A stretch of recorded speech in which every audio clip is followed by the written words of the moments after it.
Hello there. Welcome to Real Talk with Angus Dr. Mom and Anastasia. Hi, Anastasia. How are Hey, you? hey, sweetie pie, what's going on? Oh, a ton, as you know. You look beautiful. I love the shirt. It's Thank you. awesome. So do you. You always have the best apparel. Thank you. You're welcome. Well, today is going to be a little bit of short show. Hi, T. How are you? Yay, T's here. AT. I'll start with the normal spiel, and then we will go from there. And anybody who is watching, jump right in and tell us what you think. Um, we'd like to keep it real here. I don't know what to say. All right, Mickey. Hello, welcome. Okay, um, welcome to Real Talk, and the live show discussion topics, as always, include anything you think is legitimate, good, interesting, important. Hey, hey, Big Red, hi. Oh my gosh, this is so cool. I'm seeing people I haven't seen in a while. Anything you think is newsworthy about anti racism, bigotry, inequality, and corruption in America. And that's pretty much a wrap because, yeah, we got issues in this country. The show's meant to be an opportunity for people to speak, viewers to speak their mind, and also to serve as an educational tool and cultural competency with a focus on learning the truth about systemic racism for white folks.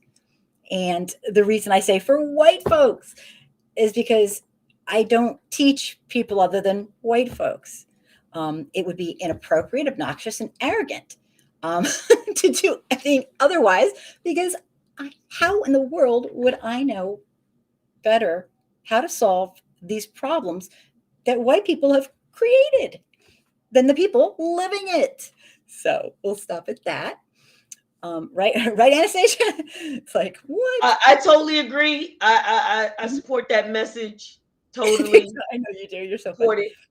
Yep. Well, it's true. You know what? I A lot of people say, "Angry soccer mom." I just don't agree with you, and I kind of laugh. Oh, thank you, Big Red. I love her, and I'm not afraid to say it. She's wonderful. Um, People say, "Oh, it's your opinion." I just don't agree with your opinion. And I'm like, "You, well, okay, sorry. I'll be nice. I'll be like, I'm sorry, but that's not my opinion. It's historically based. It's scientifically based. Most people don't know my opinion on a lot of things. It's stuff I learn from actual people who are kind enough to teach me. People who live as a black, brown, indigenous person, person of mixed heritage, biracial, you name it, African American, they teach me. And I am getting a dose of their reality, and it is a gift. It's a gift that I'm incredibly thankful for. So a lot of this isn't my take. I don't live it, but I really, really, I'm going to learn it and keep working at it until my last breath. So enough said about that. If you are kind enough to help me keep up with the gazillions of really topical things that are happening, um, this is where you can send me cutting edge, I guess, information and also to say hi because I like meeting people. And Anna, do you want to tell a little bit for some people who might be new, a little bit about, I'll put you on the spot here, um, about Mississippi Black Lives Matter and what you do a little bit? So I am the new vice president of Black Lives Matter, Mississippi, and we kick ass and take names. Um, Oh, we're that's here right. to eradicate white supremacy. We're here to eradicate white male patriarchy. We are destruction in a bottle. I love Um, it. you can find us on Facebook under Black Lives Matter Mississippi. There's a lot, but you'll trust me. If you go to our page, you know who it is. We believe in the Second Amendment because we believe that you can walk over here, um, but you're gonna limp back, and that's just where we are with things. That enough is enough, and we're done making white people white passing people, black people, comfortable in our oppression. I think that is amazing what you just said, because that is, oh, it's just so frustrating, because until we, as anybody, as a person who wants to be an accomplice and will dedicate her life to learning her entire life, that'd be me, okay, when we let people be comfortable with this bullshit, it is basically just giving them the red carpet to just keep it going. And there's a lot of learning involved if you're white. And it is a lifetime commitment. It's not a hobby. So there we are. We also have to take into consideration that racism is not about malice. It's not about whether you like a person, whether you don't like a person. It's about white supremacy and structural racism. And everybody is indoctrinated. Jane Elliott said, if you went to school from pre-K to 12th grade, there's no way you haven't turned out a racist, whether it's Absolutely. biased or unbiased, you Right. know. And so the thing about it is that what people have to understand, and that goes for other people, you have to check your privilege. Because just because it's not happening to you doesn't mean it's not happening to everybody else. Yep. And your experience is not probably universal if you have privilege in certain areas. And that's what we get messed up on, is we think, well, my experience is everybody's. Well, welcome to the world. It's not. And it's okay to not know everything, and it's okay to mess up. Call on me. I mess up Excuse all the time.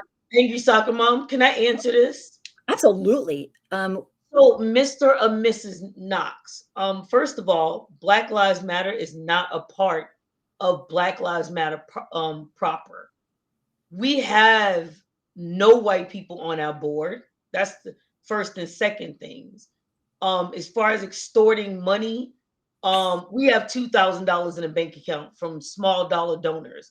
So whatever money that they've quote unquote extorted, we didn't get any of it. And you said billions of dollars over the last 5 to 10 years, and not $1 Black Lives money has sent. That's not true.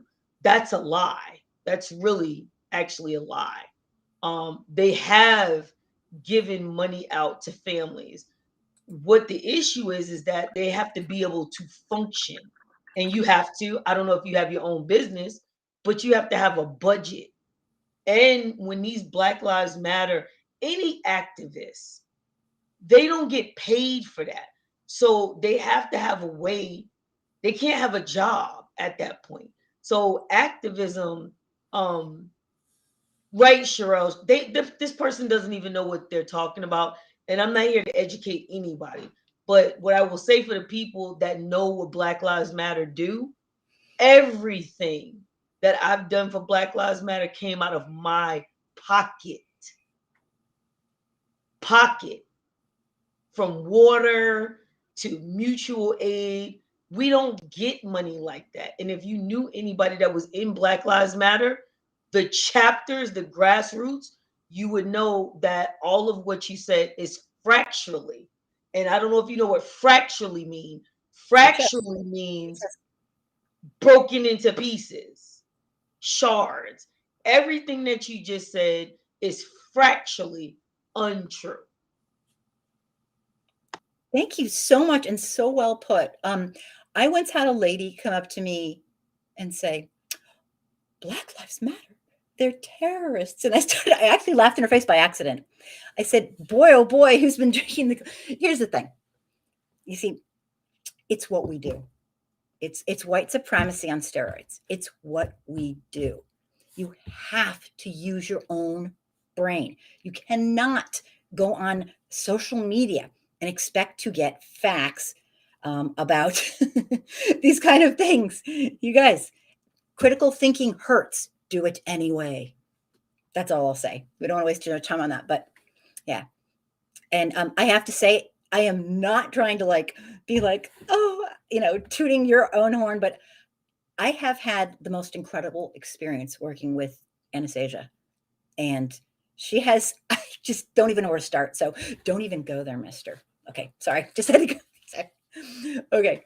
So before we go on, um, I wanted to say I have a little story to tell you.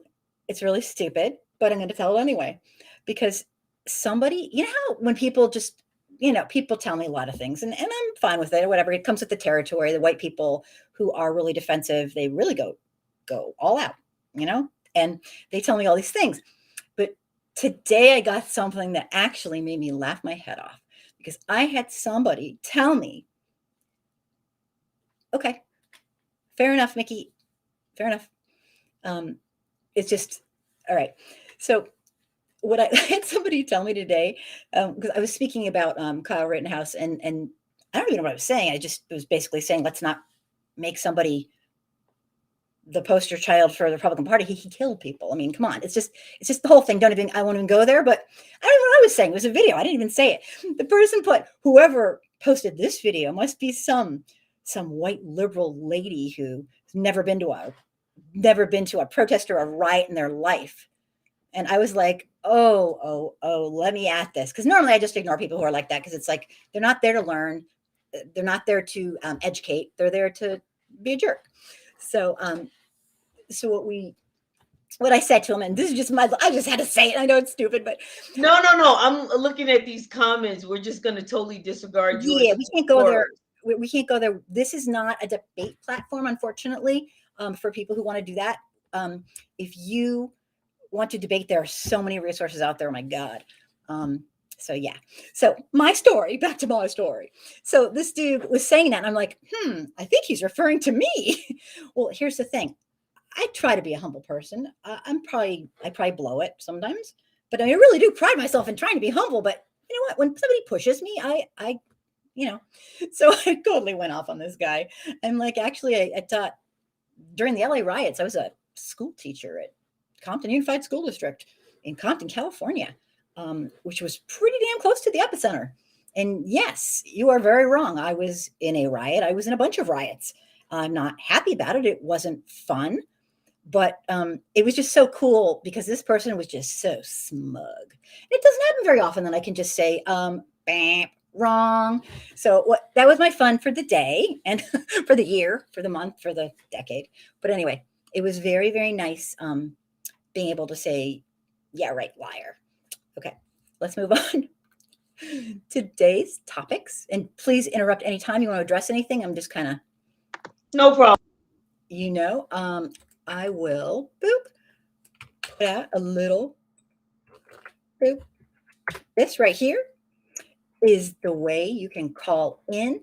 I won't always be able to pick up because if I'm like smack in the middle of something, I will ignore you, not to be rude, but like if I'm showing a video or whatever, or if Anna's talking or, whatever. So try to be a little careful when you call in because we don't have people to, take the calls. Not yet. But today's topics, Anna and I picked one topic. We're going to be very boring.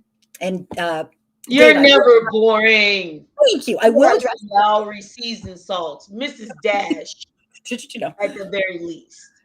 I'm vanilla, boring white woman. No, I'm just kidding. No, I'm not. It's so funny because people think I am, and then like they talk to me and they're like, "Oh my God, you freak." Okay, so anyway, today's topic we've decided to do is it's a big one. We could do this hours and hours. White folks who believe that we're the real victims. We're oppressed. We're marginalized. It's like, okay, now I know it sounds funny at first. Like for me, it did. When I was like, "Is this for real? Like, is this like?" Are you trying to be funny? They're not trying to be funny. They truly believe this. It's incredibly disheartening. It's to me, I don't even know what to say. It makes me think, like, it terrifies me because that's just like, what is it, like opposite day or like, anyway, we'll get into it. Well, what I was going to say, equity is always going to look like oppression to the oppressor. Always. You took my line. Yes. I'm sorry. That's okay. No, that's okay. I love it. I'm teasing you. No, right. When you've basically been running the show, and And then suddenly someone says, hello, hello, excuse me, I exist and I matter and I'm human. And it's like, damn it, I could have gotten away with it. It's like, I mean, it's a rude awakening, and I get that. But then people take it just a little, I mean, come on. It's like, please. So today we're going to talk about that. Before I get into that, I wanted to just really quickly off the cuff. Where are we? Dave. Yes, I was really excited. What does everyone, Dave Farley says, what does everyone think about Breyer's retirement? Now Biden can pick a black woman for the Supreme Court. It's been such a bleak time for American politics. It would be really nice diversion. What do you have any strong opinions on that, Miss Anastasia? No, not Okay. at all. Because at the end of the day, the Supreme Court is still an apparatus for white supremacy. Yeah. Yeah. The fact of the matter is that we're sitting here and we're doing piecemeal because they want to be incrementalist. And there's no point of having a black body that's not attached to a black mind. Clarence Thomas is black. What does that mean? Obama was black. Tim Scott is black. That's scary. Hakeem Jeffries is black. Kamala is black. What does that mean? It means absolutely nothing. All skin folk and kinfolk. Gotcha. So that means nothing to me. All that is I forget what they call it, identity politics Identity politics. in the check a block. Oh, we got a black woman, so racism is over, Oh yeah. sexism is over. We have Juneteenth. I mean, I So don't think that holiday, it's over. That's what I'm saying. It's all over now, and we're gonna be like. Remember, I sent you. Did I send you the movie The Wiz? Yes. Mm-hmm. Remember the end part? But it's like everybody rejoice. They think all of us gonna be in the streets like that, like the scene from The Wiz.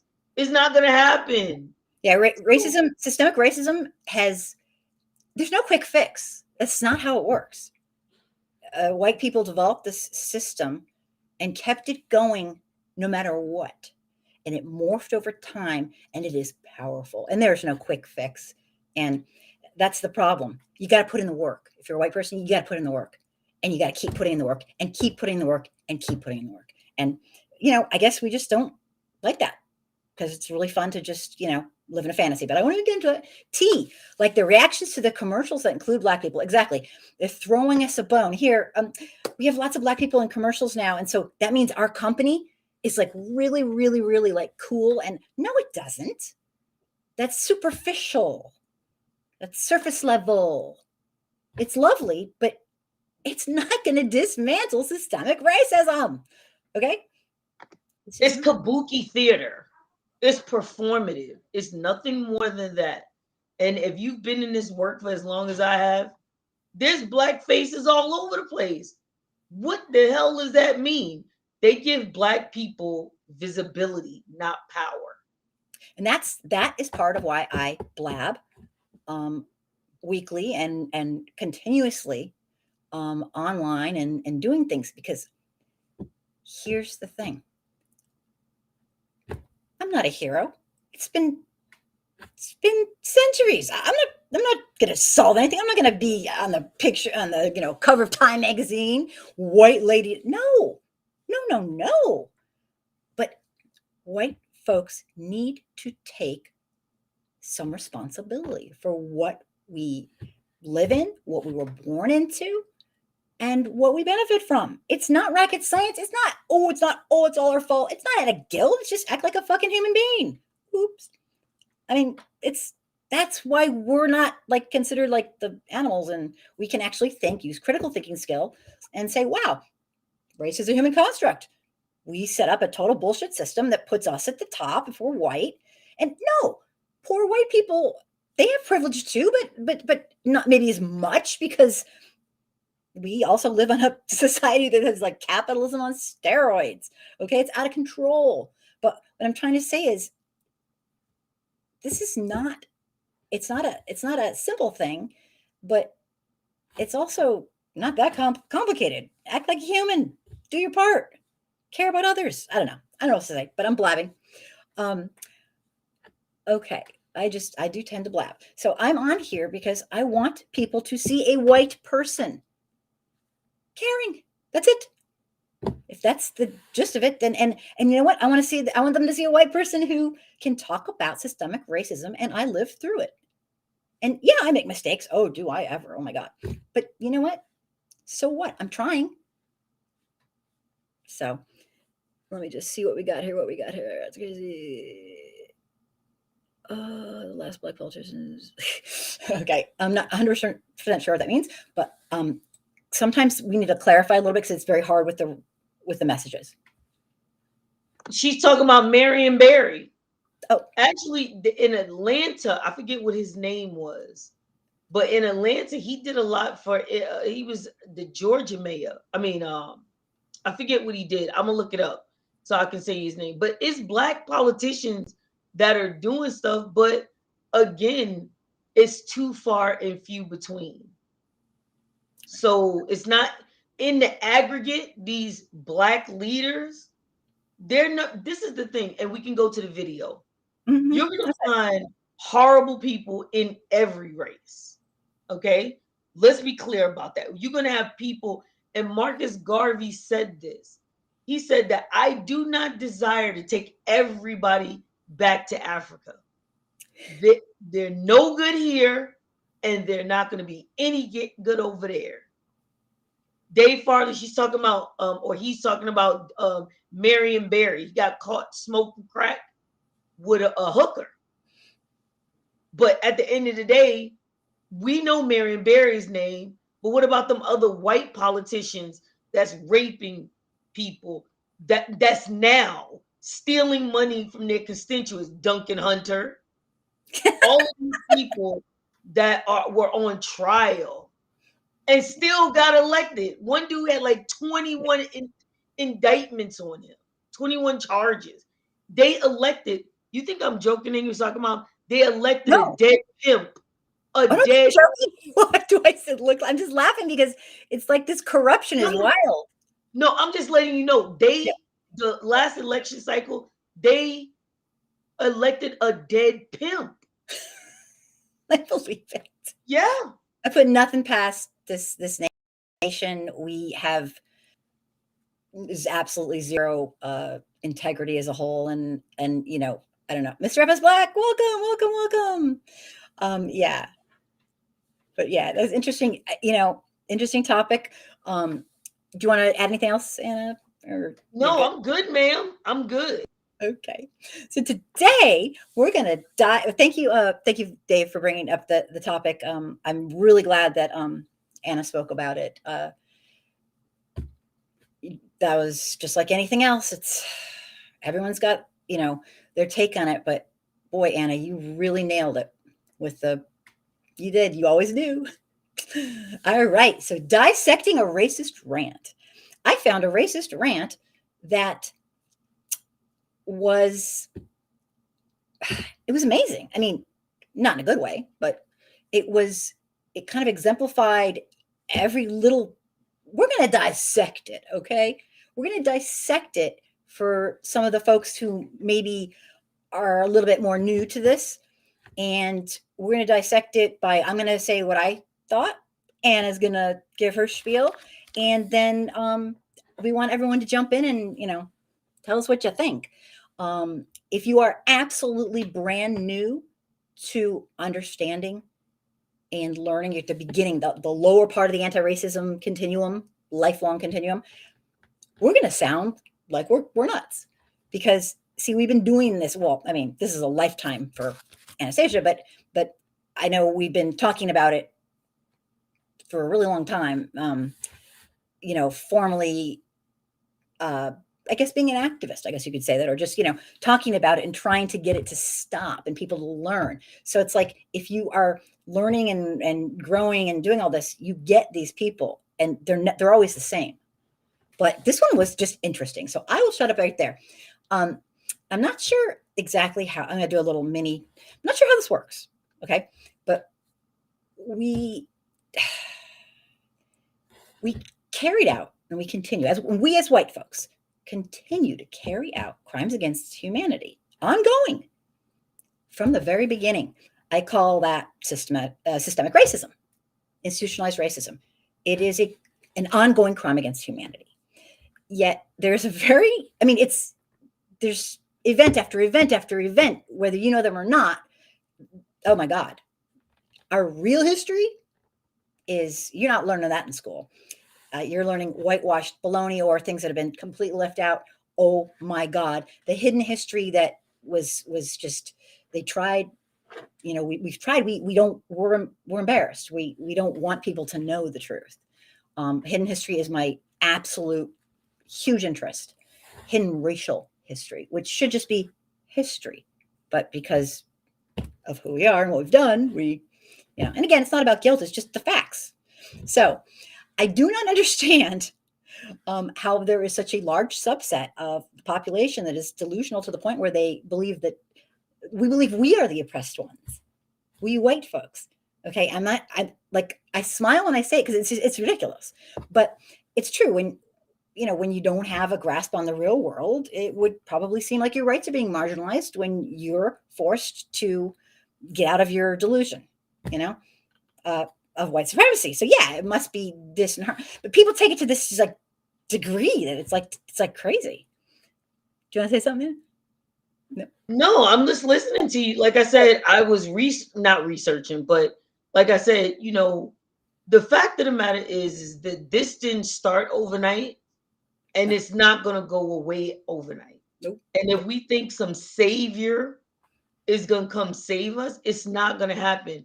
Like I told you, this country reminds me of Star Wars.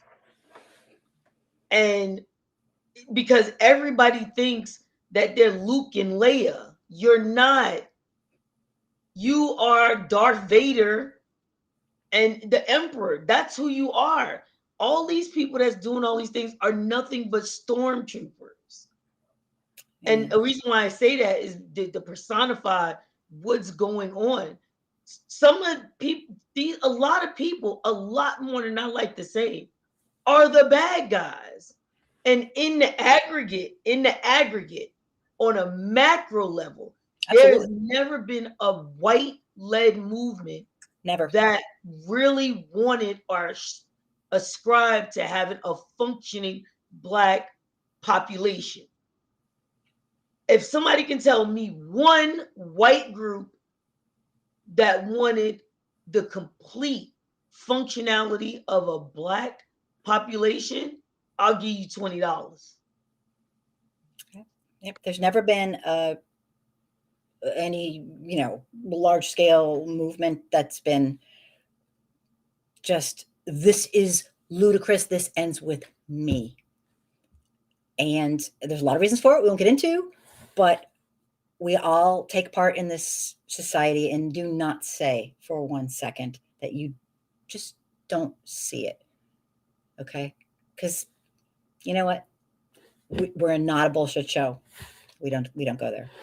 Well, you might go there, but we don't go there. We are not for play. No, we're really, yeah. So, so honestly, it doesn't cease to amaze me. It never ceases to amaze me about like these folks, but they're everywhere. And I'm not trying to be hurtful.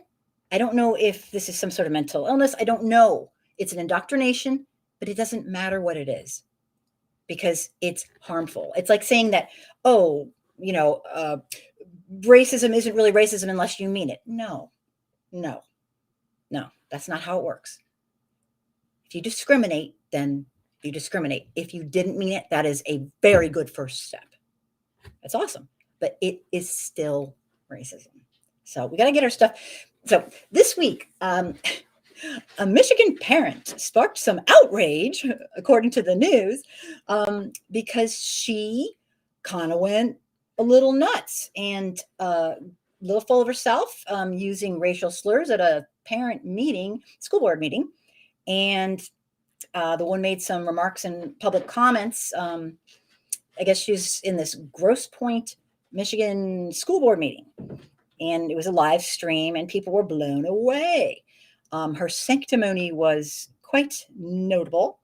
And so today, Well, she began by sharing her objections to a recent diversity meeting, and then she explained how one of her sons had been suspended from school because he used the N-word on social media. And I guess that's a rule. I guess that's the school's rule. And she was appalled. So what we're going to do is we're going to show you the video once. It's a very short video. And then we're going to break it down. And I have it broken down by kind of comments. This is a loaded video. This is a learning tool for white folks. This lady, I mean, she just got it all in there. And so we're going to get a little real here. And I want to know what you think. And I especially want to know what Anna thinks. So let's do it. It's a loaded video. I've never seen anyone hit so many points. It's not a compliment. Okay, now. Okay, let's do this. Boom, boom, boom, and boom. Okay. Oh, and sorry about the. So, Abigail, your discussion will change when you have a teenager and a middle schooler. Just so you know. As a taxpayer and a high taxpayer and a single income, I feel like, there's a lot of things that need to be discussed. I went to the virtual diversity meeting the other day, and quite frankly, I really feel like everybody as a whole should have had more of an inclusive decision on who's telling who what to do, because quite frankly, I felt that, I keep forgetting her name, she's the president of RESA. Anyhow, I met with her years ago when I was chairing the diversity committee at Monteith. So her discussion was that as a young black man, a boy, when you walk out of the house, you have to know. First things foremost, you're a young black boy. Well, you know what? I have two young white boys, one of which got in trouble for saying the N-word on Snapchat, which his dark chocolate auntie got him into straight out of Compton, okay? So my boy got straight out of Compton, he's into all old school hip hop, can do blues riffs like crazy, and says in parody on Snapchat, which essentially got him kicked out of South for 4 to 10 days. I mean, he went hunting, came back, completely followed by the black boys. I have the Snapchats. My address was put out there. We were threatened, and why? Because he said, I'm sorry, this happens to be in every song. The FCC, the John Connors, the who's who are in charge basically are allowing this, and our kids. Excuse me, Mom. You can finish, but just. I'll watch it. I'm sorry. Passion. So anyhow, my boy, who I intentionally put in very primarily all black dance class, sales school, you name it. I went to all those things because I'm an inner city person, and I feel like it's important for us to have this. I really honestly feel like that the DEA or DEI, they really are trying to victimize our kids. When that happened to my son, it's just disgraceful what they do. And the bullying on social media and through the school system is not cool, and we're not we think we're educating people. One of my mentors says it best. You put it, oh my God, experience is everything. You gotta put people into certain places. I'm sorry, your 3 minutes are up. Okay, thank you so much, very much. Have a great evening. Right now, and I don't know how to address this, but in my 7 years on the board, I've never heard anyone speak in the audience like tonight. I've never heard the N-word used in front of our colleagues here, and this is very upsetting to me. And I have the floor right now. And we need to be able to talk about different opinions, different politics, whatever. But we don't disparage people. We don't use slurs of any kind, ethnic, racial, anything. And I'm just upset, and I can't let this keep going without saying something. No, I don't listen to rap music, I'm sorry. Okay.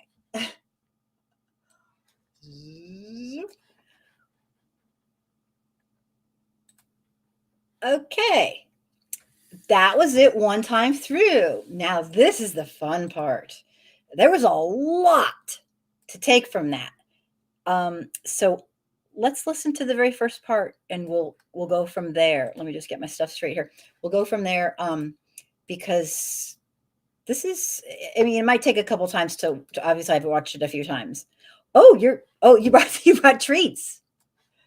That's I didn't have any popcorn, oh, so I I know. had to get chips. Oh I'm my God, waiting. that's awesome. That's awesome. Yeah, God. Okay.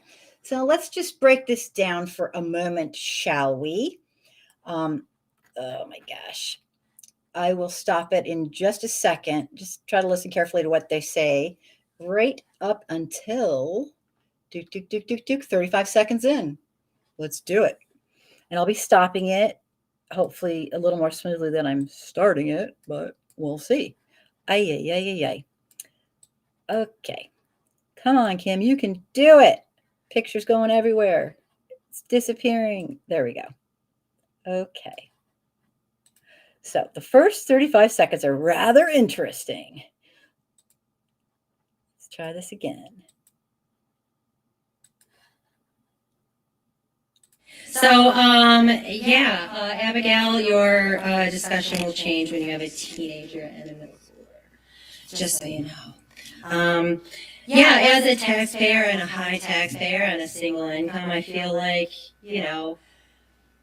there's a lot of things that need to be discussed. I went to the virtual diversity meeting the other day, and quite frankly, I really feel like everybody as a whole should have had more of an inclusive decision on who's telling who what to do.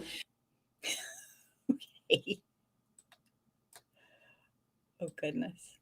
Let me see. Okay. Let me start with that section, and then I'm going to ask Anna what she thinks, and then please chime in. That little section, let's talk about it. She's talking about a diversity meeting, and she says it should have been more inclusive. Now, including everyone's views. Well, inclusion is a word that is historically been used to talk about what we don't do for people in numerical, historically marginalized groups. We don't do that. Enjoy your popcorn. You're just okay. So she's talking about she's feeling excluded, I believe is what she's trying to say. And I don't think she's referring to the diversity meaning not including Black and brown people. I believe she's referring to it not including her at the center stage. I think she's referring to white ladies like herself who are always and always have been and always, the center of everything in America. She says that, there should be more of an inclusive decisions on who's telling who what to do. It's all about her to begin with. She's white centering it. She wants to be able to keep telling people what to do. Okay. She's saying that she wants to be in charge more and that because she doesn't like this shift that's, we're kind of, they're pushing on her with these diversity meetings where white people aren't the center of the world. And people who actually live this are. And this is just my guess. So she's really speaking volumes. She's not talking about inclusion for people who are in historically numerical minority groups. Oh, no.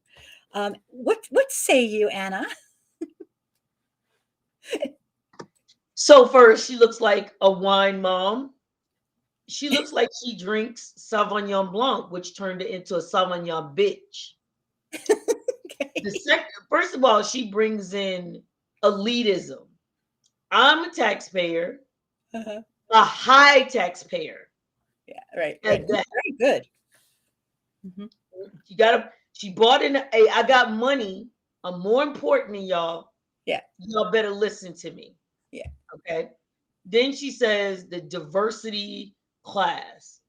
And it should have been more people that had something to say.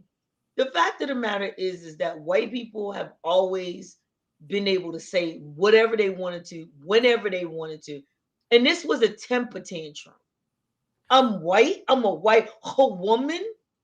And I don't get to say what I want to say when I want to say it to whom I want to say it. That's a problem. And again, white women are gonna white. White women have always been in league with white male patriarchy because they have no power. Their power is proxy through white men. So I'm not surprised. Yeah, yeah. There's just so much to say. Who's telling? Yeah, who's telling? T says, "Who's telling who what to do?" Well, it's hard to catch on because I watched it a bunch of times and I know the context. But she's just saying like, "I'm white. Look at me. Why do we have to allow?" I'll tell you really fast. When I ran, part of the problem is the nonprofit that I ran for a very short amount of time because it got shut down for various reasons that we will not discuss because it'll make me really, really peeved. The white folks, when we had a meeting, I put out the rules. This meeting is going to be centered around the people who we are talking about. They will be the ones to answer questions. They will be the ones to chime in. They will be the leaders. They will be the ones talking. And oh, did that piss people off? Okay, it was an anti-racism. It was basically a nonprofit to help. What you gotta think about, white people take up a lot of space, like roaches. I'm not saying white people are roaches. I'm saying like roaches. Whenever you see one roach, that's not the only roach. Okay? And the simple fact of the matter is once a roach infests an area, they take up so much space. And in history, white people have taken up so much space. Even when it's not designated from you for them. If you have everything, why do you want this? Did she say something about the N word? Oh, we're getting to it. Okay, no, I was just saying I didn't know we was at that part yet. Not yet. Oh no, you'll know. You'll know.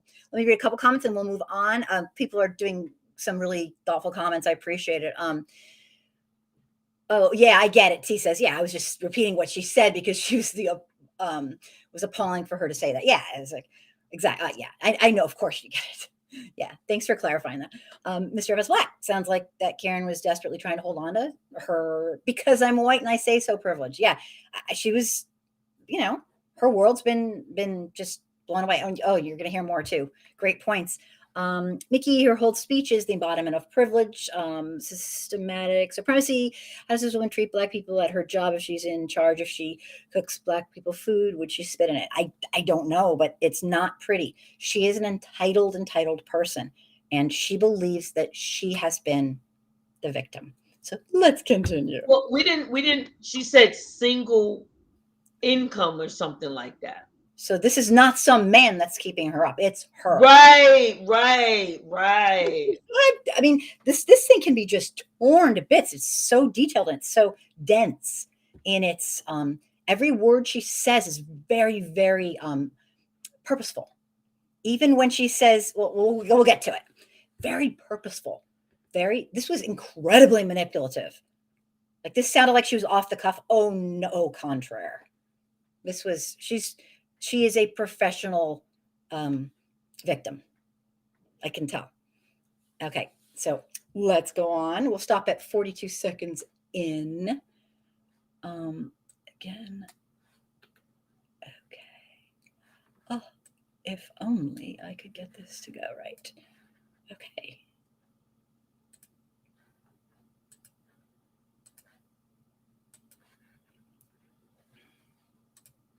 Because quite frankly, like, I felt that, and I keep forgetting her name. Okay. Let's just stay for 1 second. All right. We had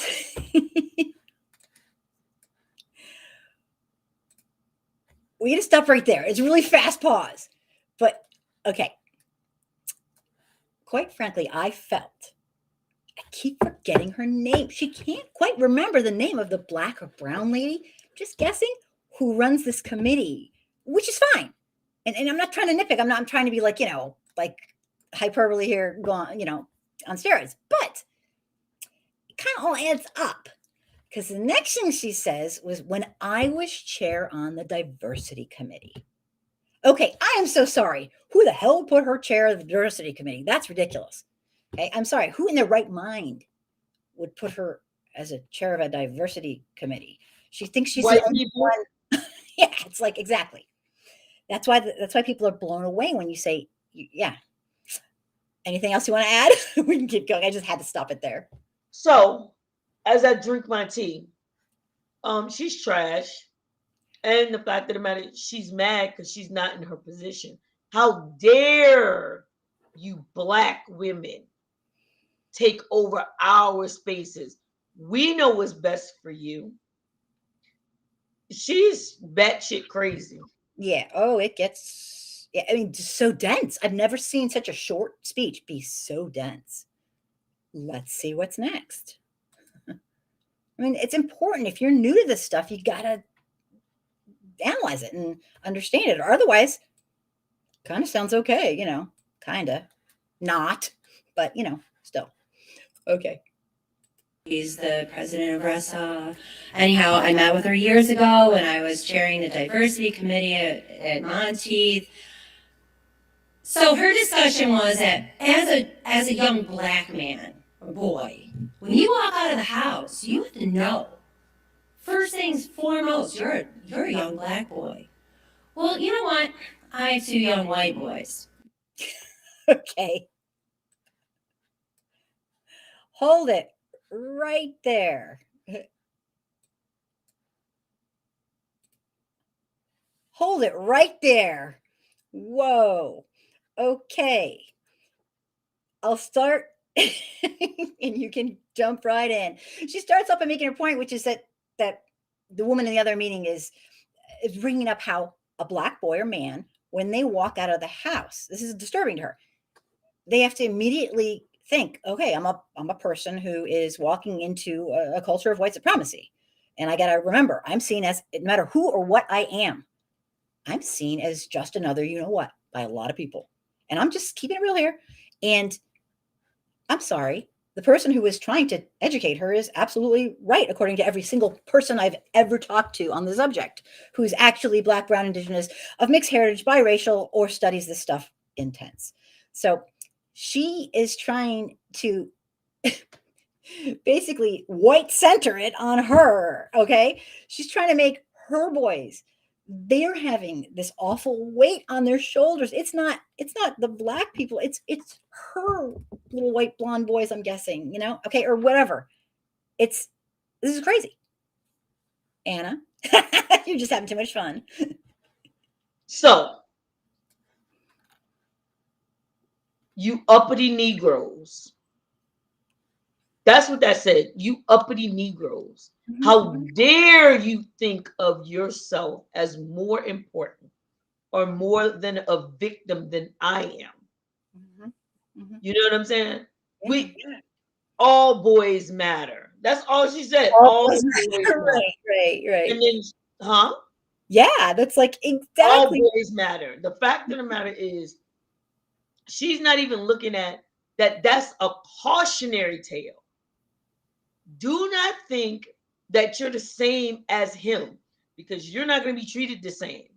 Think about Elijah McCain. Elijah McCain was walking down the street, minding his own business. Somebody called a cop. Travion Martin followed. Jordan Edwards, Tamir Rice. And fun fact about the Tamir Rice situation, soon after that, 2 white boys bought a weapon to school.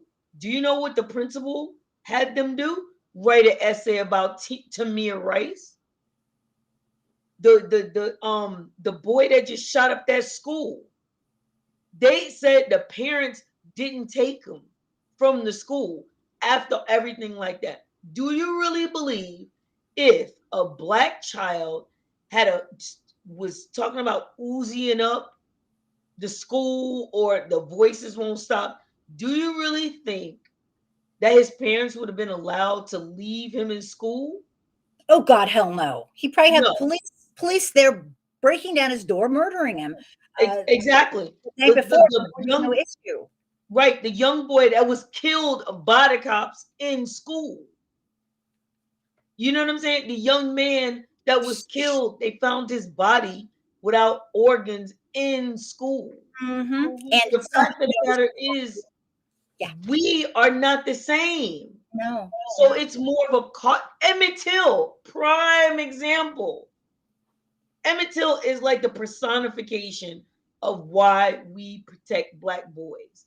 Because we know once they leave out that door, we don't know what's going to happen. And that goes for Black girls too. Absolutely. That goes for Black girls too. We are seeing Black girls killed, Black girls assaulted by cops.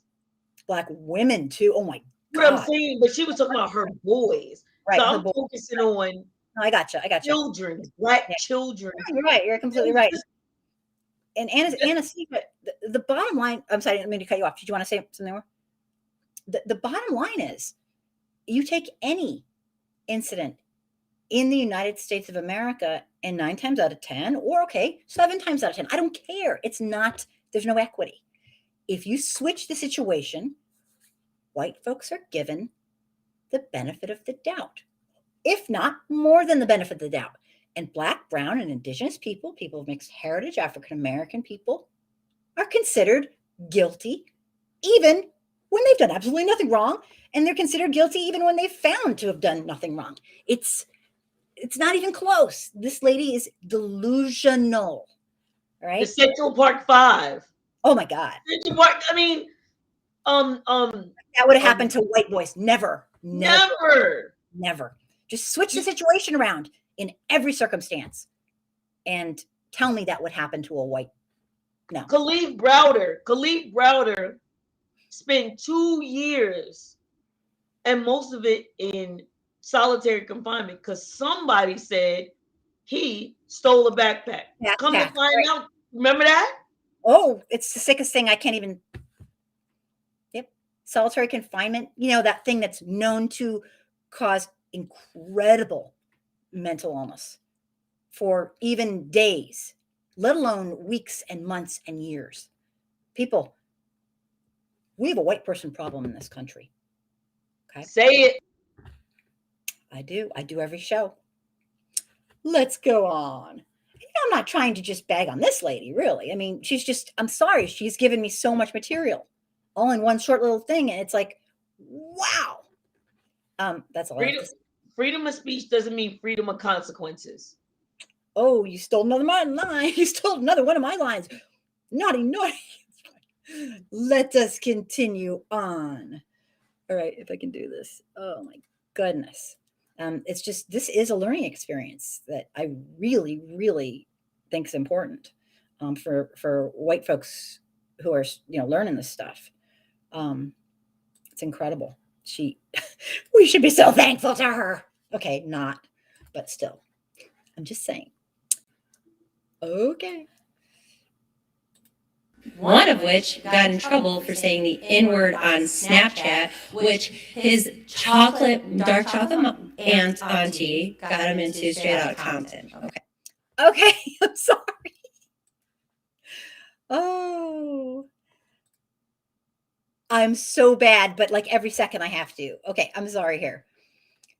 Where was I? Oh my gosh.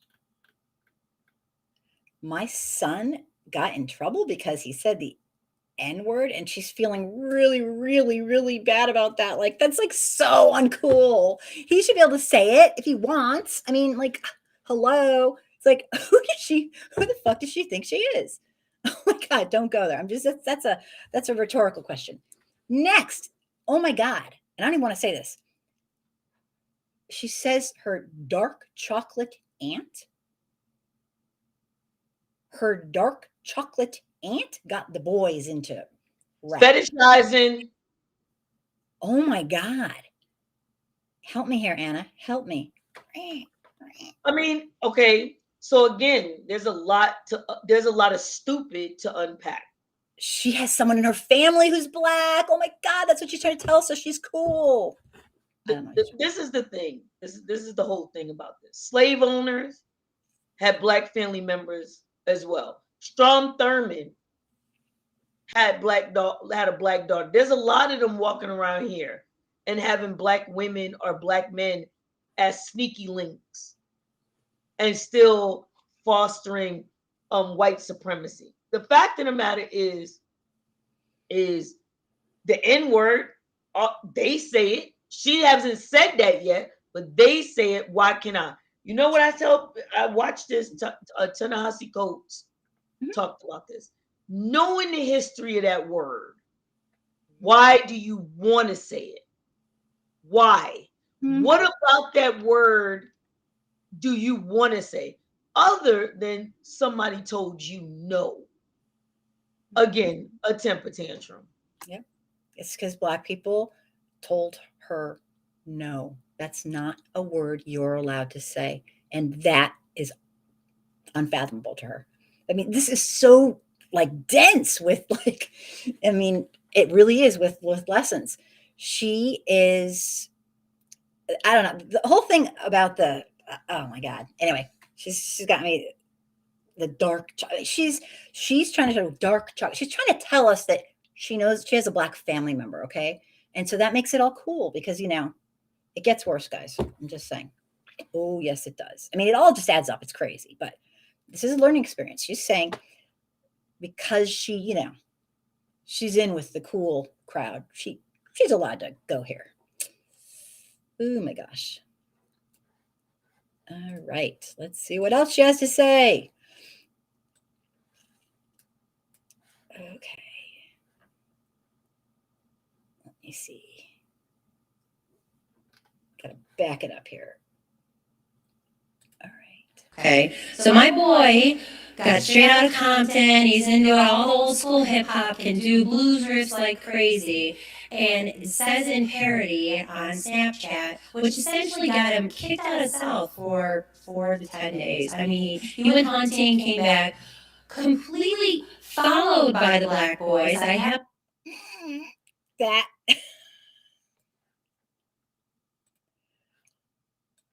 Okay, you all heard it. She said, okay, her kid got in trouble because he's not allowed to say the N word, but rappers are, right?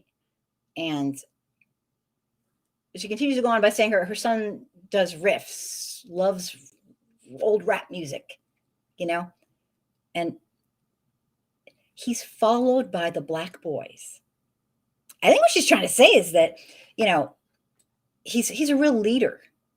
He's a real leader. They approve of him and they say it's okay for him to use the N-word. You know, he's the leader. Why wouldn't he be allowed to use the N-word? I don't know. What do you think? And what else? I mean, what are you going to say? She's just throwing the stuff everywhere. Any comments, Anna? What is there to say?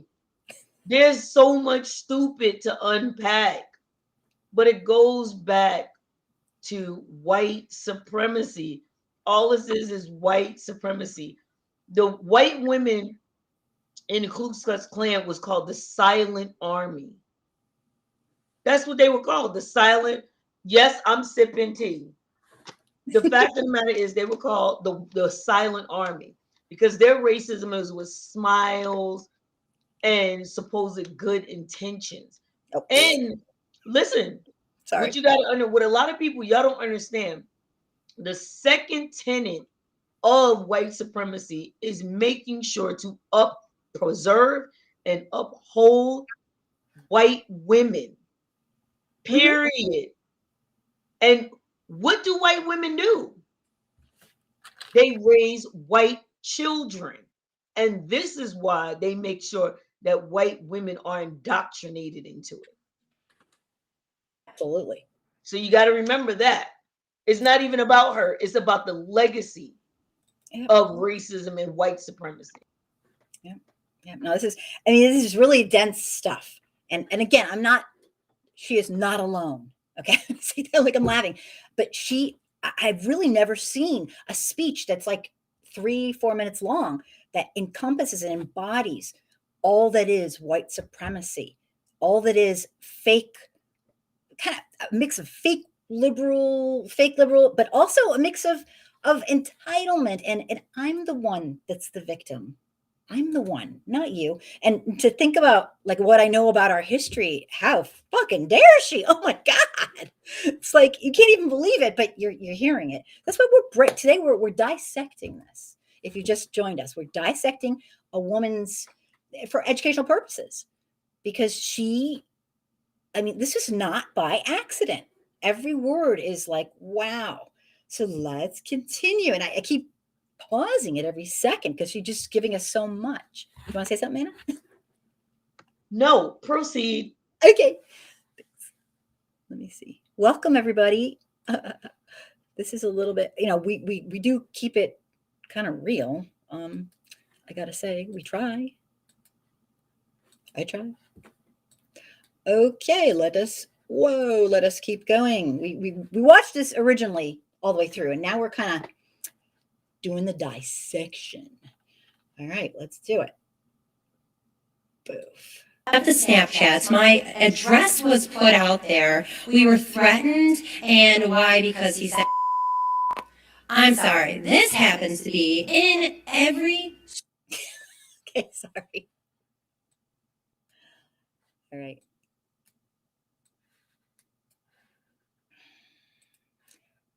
Okay, I had to stop it again. I'm sorry. I can't stop myself. People, there are social consequences for behavior. Okay, it might not be illegal in the United States to say the N-word, but by God, if you don't know what you're saying. If you're a white person and you're saying this, you have no idea what you are saying. This word is not just another word. All words aren't created equal. Okay, I'll tell you that right now. All words aren't created equal.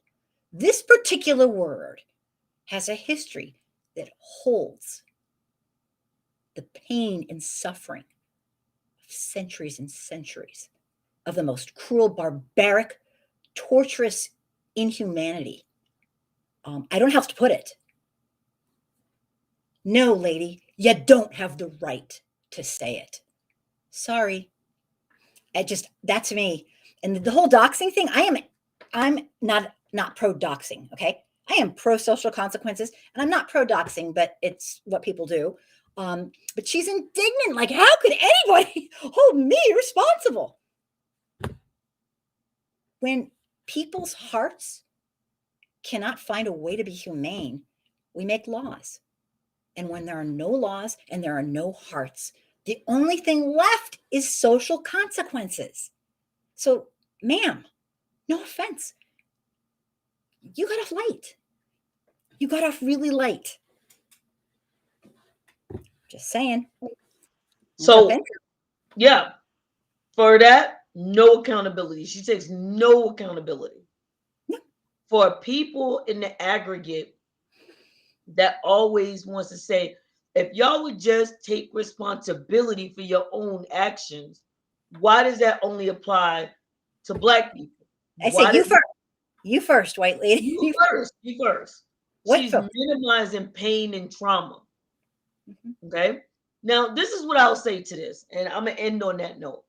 When her son gets his block knocked off by saying that to the wrong Black person, and I'm telling you this because I've seen it happen, where the cool white kid or white boy or white man has a Black person that says saying the N-word is okay.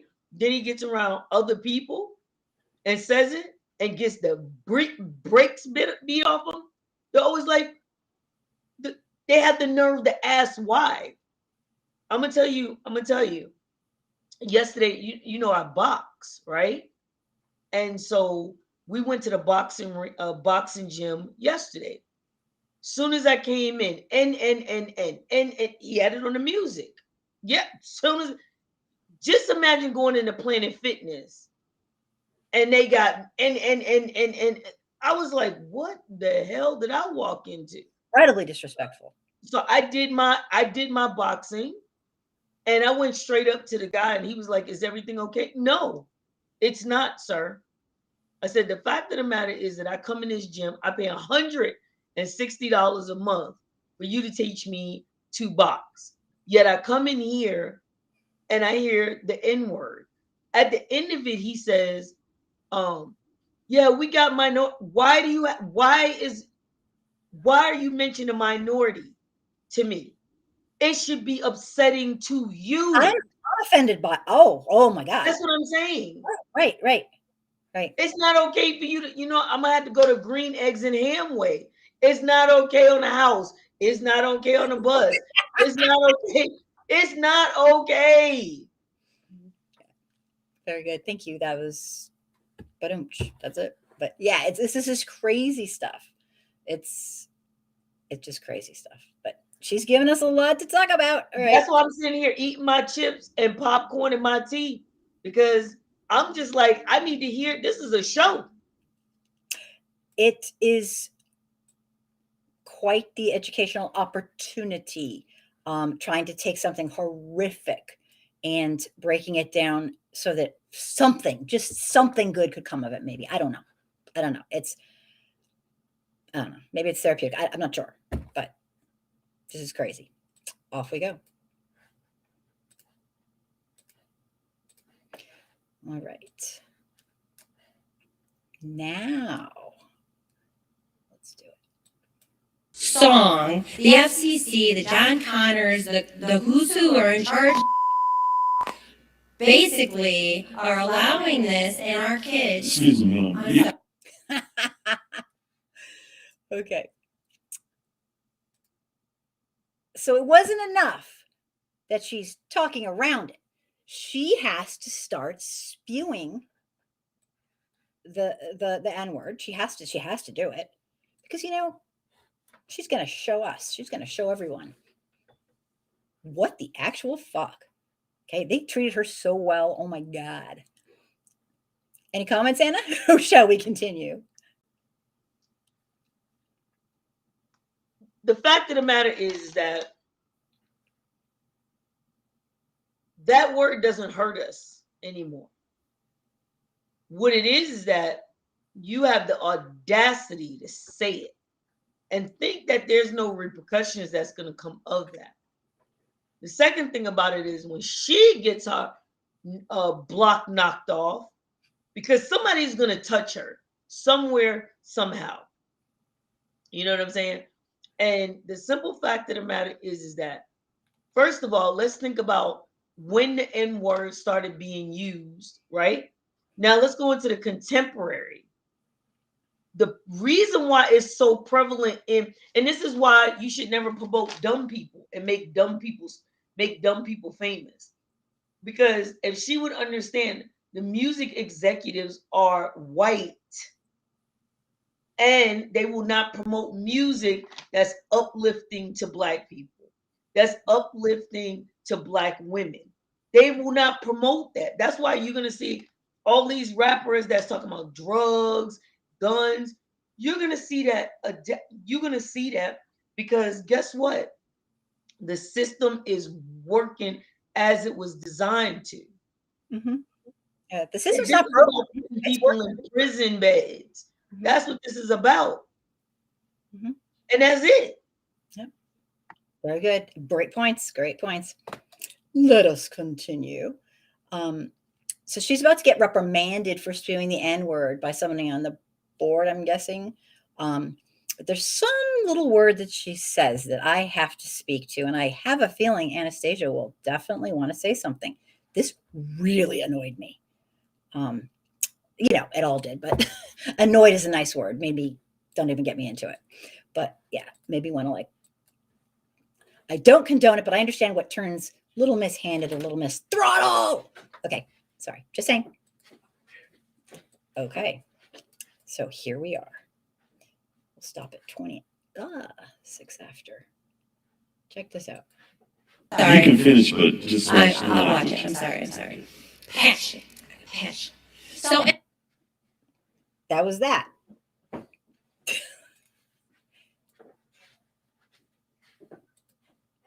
Did you hear what she just said? She just said the word passion. Okay? Passion? I'm sorry.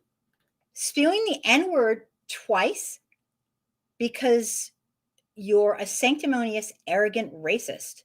That is not passion. It's called racism. I just like, oh my God. Sorry, go ahead, Anna. Anything? So, have you read 1984 by George Orwell Yes. or Fahrenheit 451, right? You will understand that this is necessary, the dumbing down of the society. How do you dumb down the society? By not letting them read. Then would you not letting them see the truth about things? Then let's go to 1984, where they had the Ministry of Truth, which was the complete opposite. And words didn't mean what words meant anymore. Words matter. And that's the thing. If she was black, if she was black, she would have been an angry black woman. If she was Hispanic, she would have been spicy. You know what I'm saying? Yes, of course. She Yeah, would yeah. have been spicy and what do they call it? Sassy. That's another one. She's sassy. So I'm gonna choose violence on this one and all of it. Somebody, she's, hey, look at here. If she's catching repercussions, she needs to. All right, we'll leave it at that. Let us continue. I mean, it's just so much available. I mean, not in a good way, but um, all right.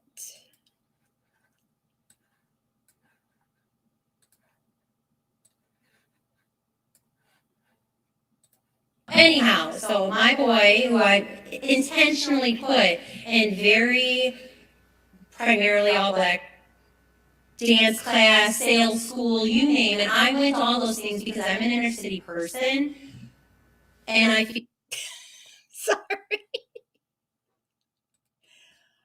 Okay. You might think she barely said anything, but oh no. There are two things in this section that I wanted to point out, and I'm going to, of course, ask Anastasia and anyone who's watching to give me their scoop. The first thing is she's talking about credibility because she is so woke and so hip. She purposefully sends her boys to activities where there are a lot of black children. Okay, she's special. She gets this stuff, right? Now, in and of itself, that is not a horrible thing. I'm not trying to pounce on her, but she's saying this.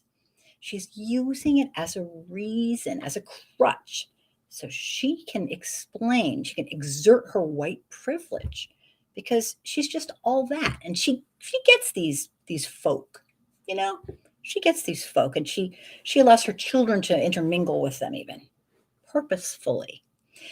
All right. The second thing, if if you do things like that, it's not something. If you say, you know what, I'm going to have my children go to, be more involved and have multicultural experiences because I live in an all white place. That's like, I'm not. Don't go there. I'm not saying that's a bad thing at all. But she is, she's using it as a like, oh my God, I don't want to get into it, but it's just not right. Okay, that's she's good. Oh, she's good, but she's not. Okay. So if you do things like that, it's so disingenuous. It's just like, that's not humble. It's obnoxious. Okay, I gotta say one more thing, and then Anna, I hope you have something to say because I'm like ranting about this. She says she's an inner city person. I'm an inner city person. Okay, I'm sorry. What she's trying to say is she gets the ghetto.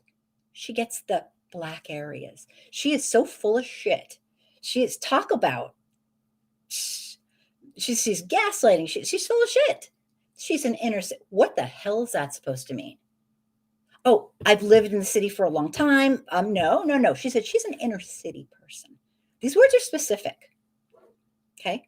Whatever could she possibly be trying to say? You're up, Anna. If you have anything to chime in, I don't know if you do, but Of course I do. I'm taking notes. I'm just kidding. So let's think about it this way. She says she's a taxpayer. She says she's single. She also said she's a high taxpayer, right? Hi. Yes. The fact of the matter is, That's a lot. That's, you know why you're there? Because of gentrification. Inner city person. She's an inner city person.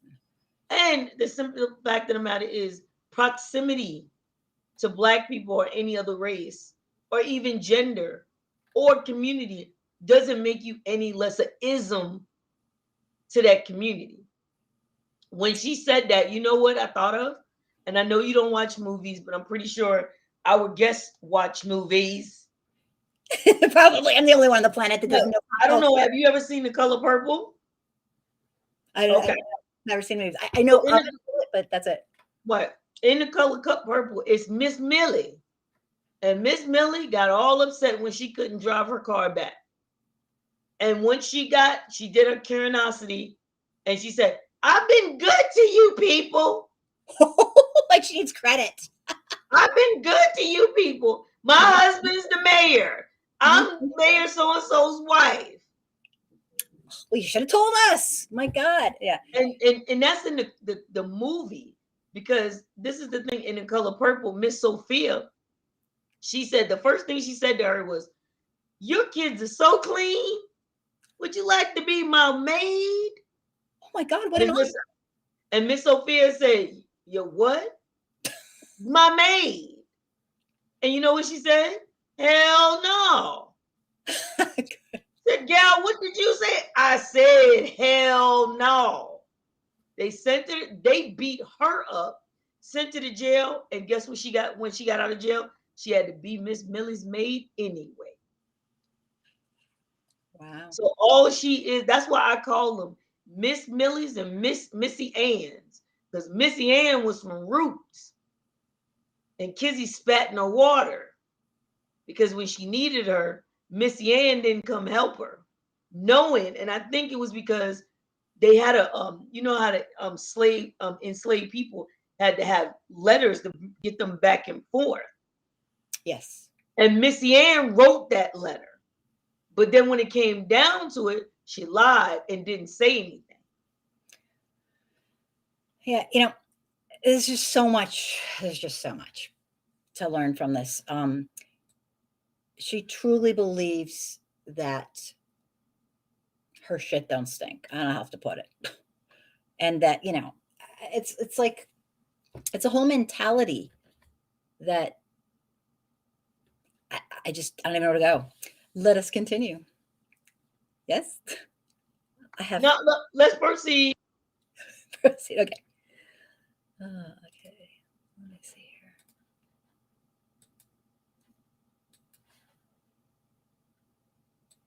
Feel like it's important for us to have this. I really honestly feel like that the DEA or DEI, they really are trying to victimize our kids. When that happened to my son, it's just disgraceful what they do. Okay. All right. The DEI, if you're new to this, I believe she's talking about diversity, equity, and inclusion. Okay. This whole DEI stuff to her is disgraceful, because what it does is it gives equity, and it gives justice, and it speaks to creating a more perfect union and a more perfect place, and it's not all about her. So it's like she really does not like all this diversity, equality, and inclusion crap. It's just really annoying, because you see, her son's the victim, because he doesn't have free reign to spew the N-word. I've learned so much. Have you? What say you? Nope, I have not learned anything. I'm teasing. No, I know. I'm just saying, no, I've learned that people with smooth brains need to seek help. And the fact of the matter is that she's going on pontificating about all this, but like I told you, equity is oppression to the oppressor. She doesn't want this is the thing. She's a suffragette. That's what she is. Mm-hmm. She's a suffragette, meaning that. And the bullying. Sorry. I want you to fight for me as a white woman, but when it comes to you Black people, that's not going to happen, because I'm not willing to give up my power. That's what that's about. She's That's not what willing to do anything. She's Yeah. not even a willing. She's so lost. I mean, but all under this guise of like trying to make herself look like it's just she knows, like she knows what she's doing. it's basically it's a matriarch type of looking at black people like children. If you look at Roots, no, let's not even go to Roots. Let's go to In the Heat of the Night when Sidney Poitier put the smack down on that white dude. Remember that? Yeah. No, it was a backhand. Oh, It wasn't this. I've seen it, but not too much. He came from the upper to the lower. Like okay. So I'll teach you that trick one time. When you got to smack somebody, so you smack them twice. Anyway, if you remember right, when Sidney Poitier knew what the orchid was, and he was like, I like this type of orchid. And he said, the white dude, like, yeah, this orchid is just like the Negro. It needs to be taken care of and all kinds of stuff. And white people still think that about slavery. Well, during slavery, they didn't have to worry about a job or food. And if they were beat or raped, it was only like one or two people that did that. Per what hour. are you people mad about? Per hour. It's just like the cops. You got to think about it. Everything is not in a vacuum. The way they treat cops is the way they treat people doing slavery. There's only one, you know what, in the army they told us that there's only one thief. There's only one thief in the army. Everybody else is trying to get their stuff back. Okay? And yeah, that you can keep that one. Yeah, they always used to tell us there's no thieves in the army. There's one thief in the army, and everybody else is trying to get their stuff back. And that's what she's doing. Oh, the cops are not bad. It's only one or two of them. And those one or two are beating up black people, Hispanics, other white people. Just those two. You know what I'm saying? So, yeah. Anyway, that concludes the talk about her. The last thing I want to do, and I don't know would you think this is an okay thing to do, is to play just real quickly before we say goodnight, to play, and this is nothing new. This woman, she just gave such an exemplary performance. It's like, damn, all in a 4-minute thing. This I guess it was this week, or maybe just almost maybe last week, but this week, pretty much this week and last week, somewhere in there, DeSantis decided to try to get this bill passed, and I made a little video of it. Now, I made the music kind of fun because in my mind this was making fun of it. I'm not a very artsy person, so I don't know if I hit it on the mark, but you got to do a little reading. But let's do this, and then we'll say goodnight. And I'm really thankful. This has been a great conversation. This goes right along with she might have to move to she's in Michigan. She might consider moving there because I think she'll find many of her people.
Sorry about that.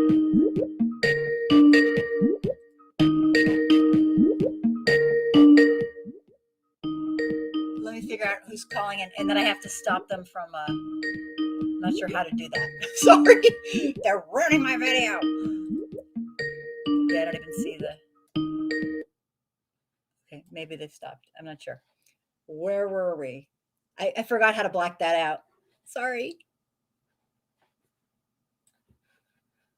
You're fine. Okay. Let's try that one more time.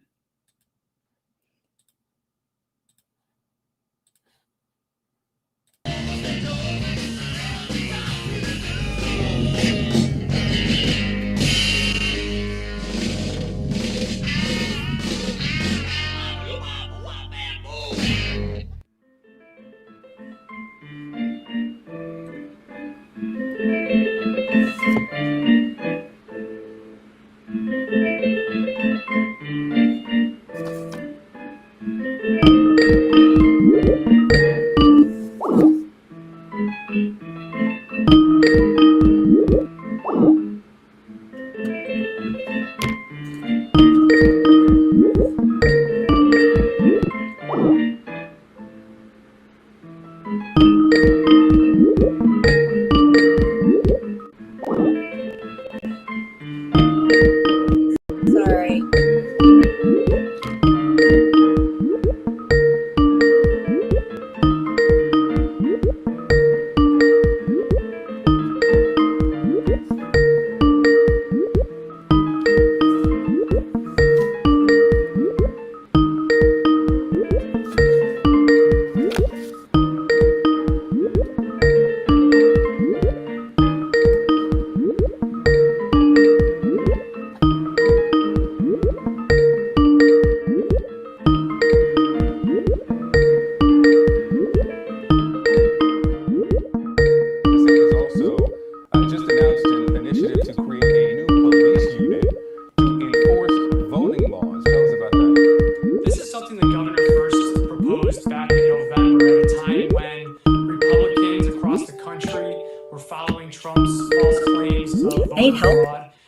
Pushing for audits and other sort of election security measures. Now, there have been no evidence of widespread voter fraud in Florida, but Governor DeSantis contends this is still needed. This is what he says. To ensure that elections are conducted in accordance with the rule of law, I've proposed an election integrity unit whose sole focus will be the enforcement of Florida's election laws. This will facilitate the faithful enforcement of election laws and will provide Floridians with the confidence that their vote will matter. Let's talk about it. We want to bring in our CNN legal analysts, Elliot Williams and Jen Rogers. They're both former federal prosecutors. I don't know, Elliot. I mean, what Governor DeSantis describes as an election integrity unit is being described by others as a special police agency to monitor elections. This is so Orwellian sounding. I don't even know what this would look like. Do you? No, I don't, and there's sort of a couple of big problems here. One, our nation has already tried using local law enforcement to harass people when they seek to exercise the franchise and vote. We did it for, frankly, most of the country's history. It didn't end well back then, and frankly, it's not going to end well here. So this seems like a political move more than any one based in sound law enforcement strategy. That's point one. Point two, we've been having a long national debate centered around the fact that police are stretched thin as it is. And the idea of taking precious resources away from police doing other things where they could more effectively keep the public safe and serve the community, it's a very odd use of resources, but also a very odd use of law enforcement. Yeah, the Office of Election Crimes and Security, they'll have arresting power and will act on tips.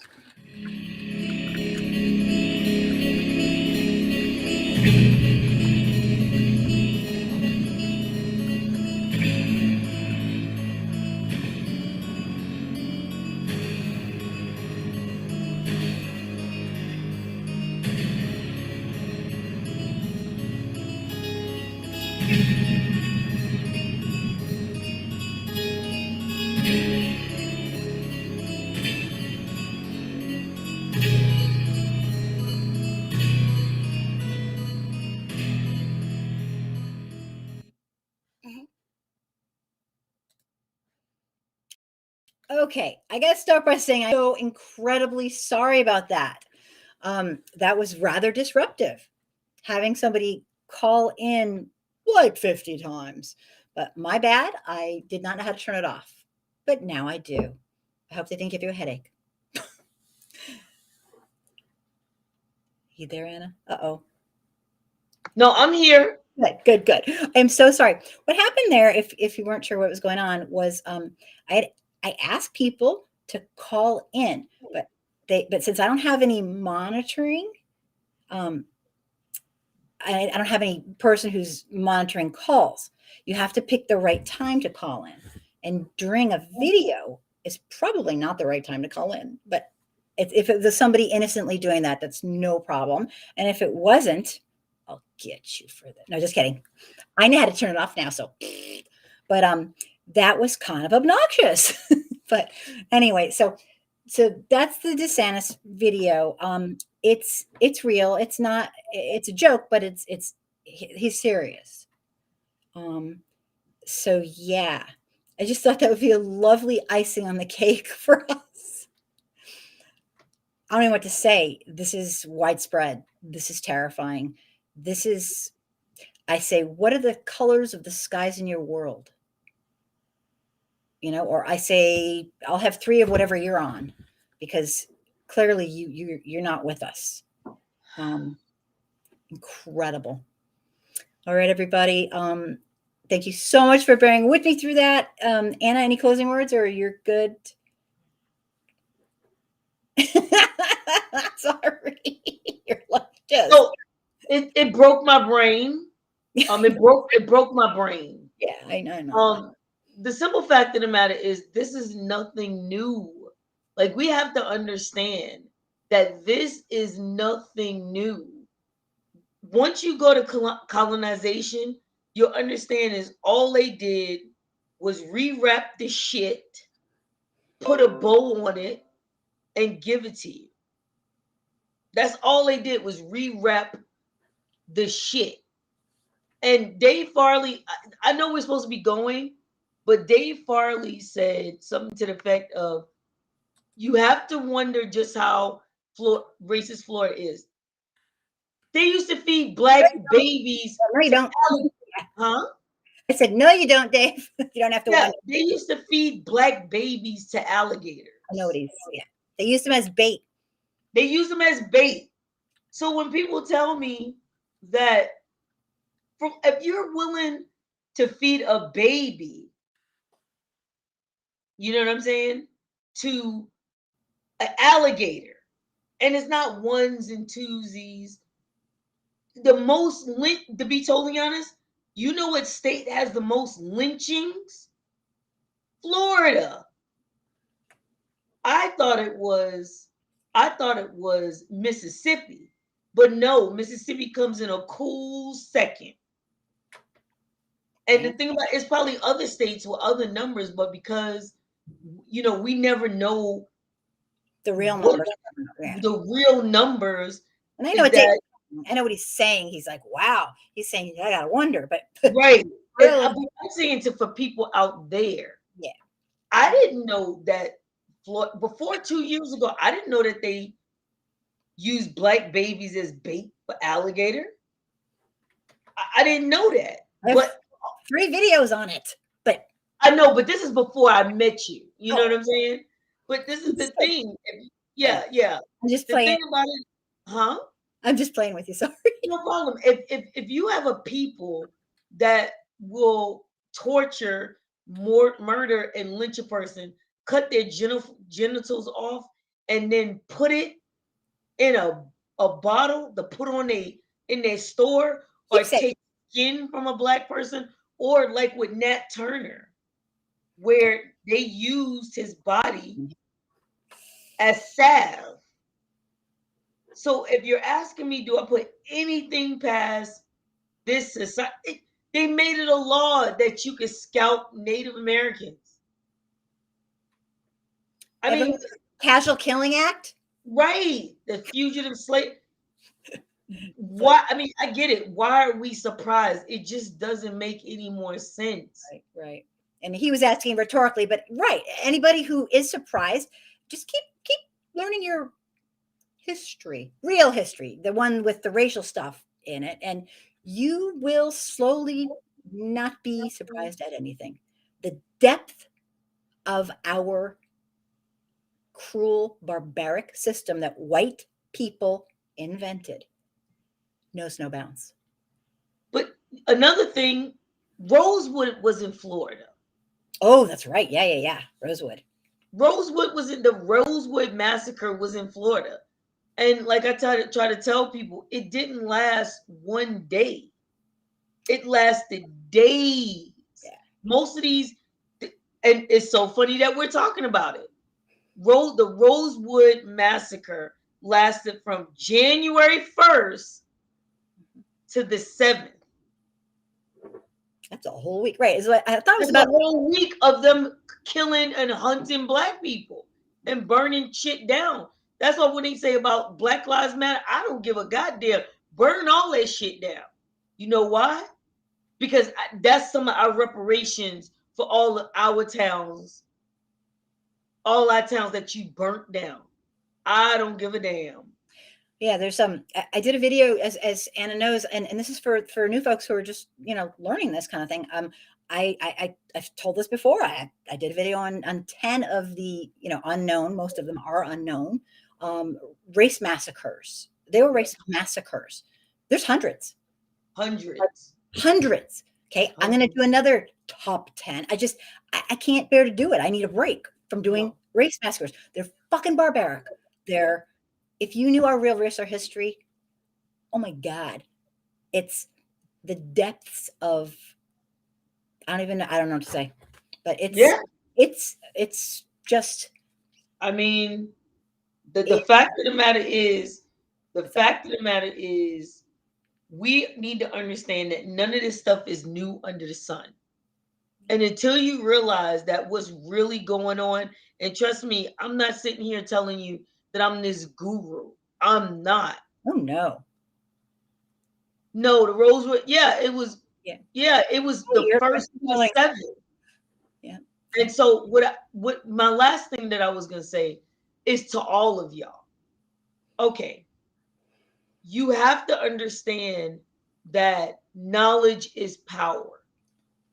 They wouldn't have tried to stop black people from reading. Enslaved people were not allowed to read, and they were not allowed to write, and they weren't allowed to learn. Sorry, Anna, I had to go. Now, there's a reason. Think about it. During the Dark Ages, that was a time where the clergy, most people were illiterate. So all their scripture was interpreted by the priest or reverend, and they kept those people in the dark. Why? Because if you actually went in and read the Bible for yourself, you would be able to, like, nah, that's not true. That's a lie. I was looking at this meme the other day, and it's as a crow and a parrot in a cage. And the crow says, "Why are you in a cage?" And the parrot says, "It's because I talk." So think about it that way. Mm-hmm. We have to understand that these things are nothing new under the sun, and they're going to keep doing it and doing it and doing it. And the fact of the matter is, until we learn, I'm talking about the oppressed, until we learn how to deal with it, nothing is going to change. White America does not just mean white people. White America does not honor anything other than money and power. And unless you're willing to take those money, power, and blood, unless you're willing to take those 3 things away, you're not talking, you're just chewing. Excellent points. So anyone who hidden history, our real history, our hidden racial history, because we've hidden it, is something that I'm incredibly interested in. I have scores of videos on these things, and they are fascinating, and they are real, and they matter. And I'm just going to keep putting them out there. If you're interested, like I am, like that, check out my hidden history playlist. I have like 45 videos on it, and you will be blown away. This stuff is real. This stuff that I think if I wanted to maybe end on the number one thing I've learned overall as a white person on the anti-racism, journey and the continuum of the lifelong continuum, because I'll never make it there. I won't. It's impossible. I'm not a black person. I'm not a brown person. I won't, no matter how much I try and learn, and this is going to sound crazy to people who are kind of just starting to learn. This is all purposeful. Every last bit of it. Purposeful. Knowingly purposeful. Right? Now, the general public might kind of know, kind of not, but the people doing this, there are no accidents. They don't call it systemic racism for nothing. This was knowingly done by our government and its people. And it still is. And you know what I was going to tell you? You know who one of the survivors were of that massacre in Rosewood? You want me to tell you his name? Sure. Arnett Doctor. Wow. Now, I don't know if everyone knows the significance. You can tell him. Anastasia's last name is Doctor. Wow. So, you see what I'm saying? You know something about that, don't you? Yeah, that's what I'm saying. The last survivor, he died at 72 years old. The fact of the matter is that people always say, "Oh, this was so long time ago. This is a long time ago." It wasn't that long. That wasn't that long ago, and I don't understand. I mean, I understand why they do it, but you have people like myself that have kinfolk. You understand what I'm saying? Absolutely. Kinfolk. I have a video. My husband's his grandparents were around when he would have known people who could have been enslaved. I mean, you guys, you can say it's a long time ago to distance yourself, but you're full of shit. 64 is when we supposedly got this, equality, which still hasn't happened. It hasn't come to fruition. It's do the stats. 64. Okay, I'm sorry. I'm not going to tell you exactly how old I am, but let's just say I know a little bit about that. It hasn't been that long. It was a long time ago, and we're still doing it. Still doing it. Still doing it. I would suggest to you, what I would suggest to everybody out here is go to the EJI website. It's called Equal Justice Initiative. Go to the EJI, and every day they show you a fact about white history, because that's not black history. That's white history. And you will see the depravities, atrocities every day of the year. I have a calendar that shows you every day. And sometimes I don't even look at it because it's disgusting. It's really disgusting. Oh, I bet. And so my whole thing about it is, like I said, when I seen Rosewood at the end of the movie, I didn't even know about it. But at the end of the movie, they tell you one of the survivors was named Arnett Doctor. And I was like, what? What? That must have been now, I'm not saying we kin like that. That's not what I'm saying. Right. Because honestly, there was a lot of doctors because you were called so-and-so's N-word. Dr. So-and-so's N-word. Yep. And that's where the name comes from. So, but just know there's people sitting in your midst that have a connection. A friend of mine, his great-great-grandfather was lynched by the name of Archie Skiffer. Yeah, I mean, this is people say whatever they want. And by the way, I'm not ignoring you. I'm looking for the No, video. you're fine. You're fine. I'm just saying the fact of the matter is that, it's people, I was alive during the, because you know what's going to happen when they start talking about how to crack the epidemic and getting people money for that. Oh, that was so long ago. Of course they are. Nobody's alive from that. No, I'm alive. I was just telling my husband I was in the middle of the crack epidemic. My family was touched by the crack epidemic. Oh, I'm so sorry. No, I mean it happens, but what I'm saying is that when you look at these things, understand there's people that's still alive, people that's still, you know what I'm saying? I am still alive, and one of my kinfolk somewhere was one of the last survivors of Rosewood. So That's I would crazy. just tell you, I would just tell them to look up Equal Justice Initiative. Mhm. Look up Equal Justice Initiative.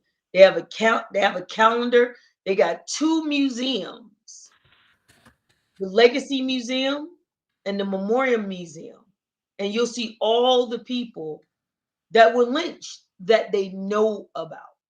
Right. I mean, there's thousands and more. I mean, when I read the numbers and when I read the museums, what they say, it's. I mean, for almost all the massacres, the race massacres and whatnot, it's the same thing. They really don't know the numbers completely for anything. But what I did was I just posted, to toot my own little horn here. I posted my hidden history playlist, and it has a ton of videos on it. And if you are interested in hidden history like I am, um, it's incredible. It is. It's just it's overwhelming to learn the truth that was completely on purpose, and that was my personal journey. That was my hardest thing, is to, because you might not know me that well. I For some reason, I was kind of born like not quite getting the whole human thing, like people are rotten on purpose, and I never got it. And it was just, when I was little. And so it took me to this ripe old age to realize this isn't an accident. And I thought, oh, they don't mean, maybe, it wasn't an apologist. It's just who I was. Correct.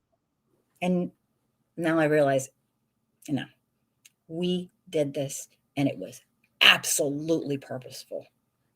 So on that lovely, up, and that like just really happy note, thank you so much for watching, Anna. You're wonderful. If you guys out there listening believe like that, it's way past time, way past time for white America to take some racial responsibility. And one last thing, I watched last night, okay, at like 4 a.m. I don't know if you know Dixon White. We became really close friends for a while, and then he got married. Haven't talked to him much. I'm just kidding. But he's a wonderful human being. I adore him. He is the one who got me into doing videos. He's incredible. We were very, very close, and he'll always have a giant place in my heart. I watched his video last night at 4 a.m. Long story. And wow, he's really, wow. I was like, damn, he did good videos. If you want to check that out. Oh my God, if you're a new person kind of like learning all this, he was raised absolutely overtly racist in Tennessee. And he talks a little bit about the journey that he took. And it you know what? People can change. It's a choice. So good night, everybody. Thank you so much for being here. Okay. Good night. Thanks, everybody. Thank you, Miss Anna. Mwah. You're wonderful. Sweet dreams, everybody. Be safe out there.